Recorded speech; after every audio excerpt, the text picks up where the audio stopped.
पनीर पुलाव ही अशी डिश आहे जी तुम्हाला कधीही नाराज करत नाही. आणि अमूलची उत्पादनं या पुलावच्या चवीत असा खास स्वाद आणतात की पोट भरेल पण मन नाही. ही आहे पनीर पुलावची सामग्री. 200 ग्राम अमूल पनीर, 1 टेबलस्पून अमूल घी, 1 कप तांदूळ पाण्यात भिजवलेला, 1 कप उकडलेले हिरवे वाटाणे, बारीक कापलेला एक मोठा कांदा, बारीक कापलेला एक मोठा टोमॅटो, 1 टीस्पून आलं लसूण पेस्ट, 2 कप पाणी.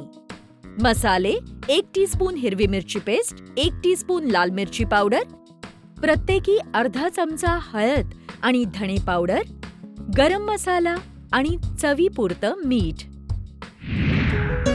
कृती: प्रथम फ्रोझन पनीरचे तुकडे असणारं पाकिट कमीत कमी 10 मिनिटं सामान्य तापमानावर येण्यासाठी गरम पाण्यात बुडवून ठेवा. गॅसवर कढई गरम करून त्यात 1 टेबलस्पून अमूल घी टाका आणि अमूल घी गरम झाल्यानंतर त्यावर कांदा टाकून तो मध्यम आचेवर 2 ते 3 मिनिटं पारदर्शक होईपर्यंत परता. त्यात आलं लसूण पेस्ट, हिरवी मिरची पेस्ट टाकून मध्यम आचेवर परता. आता टोमॅटो टाकून मिश्रण एकजीव करून घ्या. आता मसाले टाका: लाल मिरची पावडर, हळद, धणे गरम मसाला पावडर. व्यवस्थित हलवून घ्या. तुपात परतलेल्या मसाल्याचा खमंग दरवळ तुमची भूक प्रज्वलित करेल. एकदा का हे मिश्रण शिजून तयार झालं की ही वेळ असेल भिजवलेला तांदूळ मिसळण्याची. 2 मिनिटं तांदूळ परता.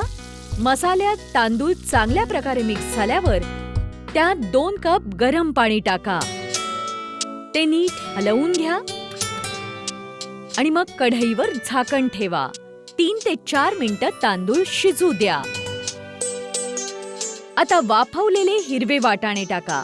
त्यानंतर ताजं मऊ अमूल पनीर टाका. चांगल्या प्रकारे हलवून घ्या म्हणजे मसाल्याचा स्वाद पनीर, मटर आणि भातामध्ये मुरेल.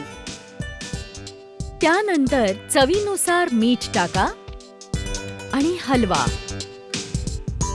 कढईवर झाकण ठेवा आणि सुमारे 5 ते 7 मिनिटं शिजवा. भाताचं शीत तपासून पुलाव शिजलाय की नाही ते पहा. भात पूर्ण शिजल्यावर प्लेटमध्ये काढा, कोथिंबीरीने सजवा आणि गरमागरम वाढा.